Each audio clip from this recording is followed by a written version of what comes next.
has issued a severe thunderstorm warning for northeastern Johnson County in north central Texas, northwestern Ellis County in north central Texas, until 7:15 p.m. Central Daylight Time. At 6:34 p.m. Central Daylight Time, a severe thunderstorm was located over El Dorado, moving east at 30 miles per hour.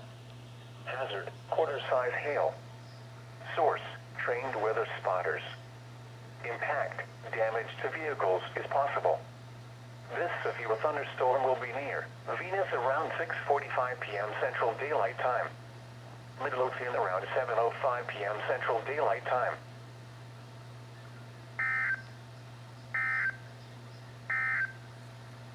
Now let's check on